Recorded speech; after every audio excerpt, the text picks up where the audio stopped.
बच्चों देखो, आज हमने आपको कहानी सुनाने के लिए कहा था।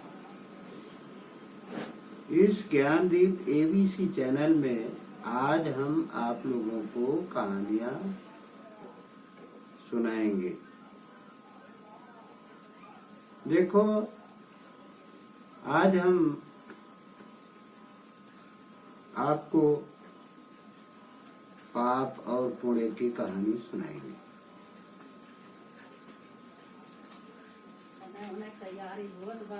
पाप क्या होता है और कैसे होता है और उसे कैसे वितरित किया जाता है, उसकी कहानी बताएंगे। बच्चों देखो, एक बार एक व्यक्ति था।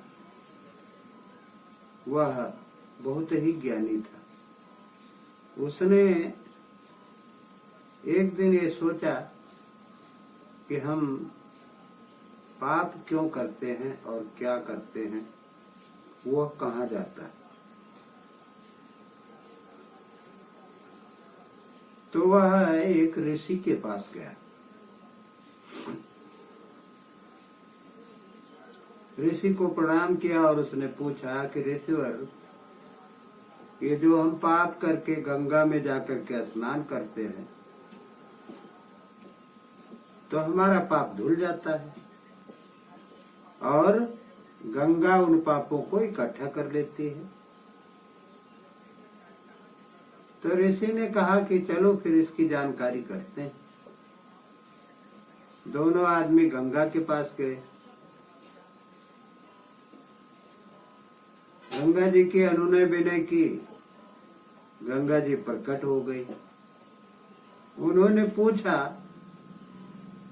कि माँ गंगे, ये जो लोग नहा करके अपने पाप को अपने शरीर से धो करके आपके अंदर छोड़ जाते हैं, इससे तो तुम्हारे पास बहुत पाप इकट्ठा हो जाता है और तुम गंदी हो जाती हो, पापी हो जाती हो। उन्होंने कहा, नहीं, मैं क्यों पापी हूं? मैं उन पापों को समुद्र में ले जाकर के छोड़ देती हूं।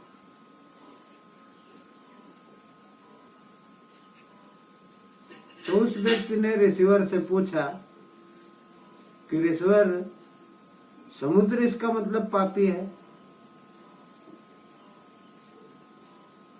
तो ऋषि ने कहा कि चलो समुद्र से भी जानते हैं। तो ऋषि समुद्र के पास गए और उन्होंने समुद्र से पूछा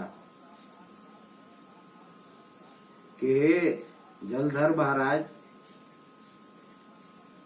आप गंगा के सभी पापों को एकत्रित करते हैं, इसका मतलब कि आप पापी हुए?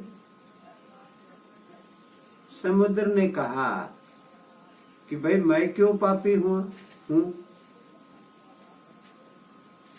तो उन्होंने पूछा, क्योंकि तुम समस्त मनुष्यों के पाप गंगा द्वारा तुम्हारे पास छोड़ दिया जाता है, तो तुम पापी हो। उन्होंने कहा, नहीं, मैं इस जल को वाष्पित करता हूं। जो उनका पाप है वह वाष्पित हो जाता है और वह पाप आकाश में जाकर बादल बन जाता है और बादल से बरसात होती है।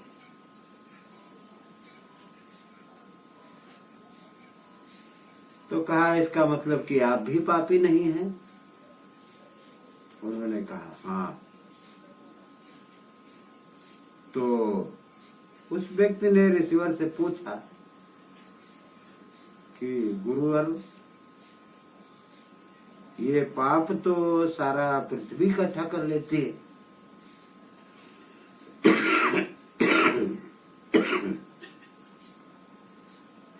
तो ऋषिवर ने कहा चलो हम पृथ्वी के पास पूछते हैं। उन्होंने पृथ्वी की अनुनय विनय की।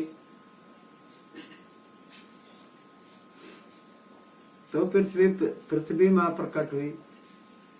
उन्होंने कहा, उनसे जब पूछा कि सारे पाप जो समुद्र में एकत्रित हो जाते हैं वह वाष्पित होकर के बादल बनते हैं और बादल बन के बरसात होती है, तो सारे पाप तो आपके पास आ जाते हैं, तो आप तो पापी हो गई।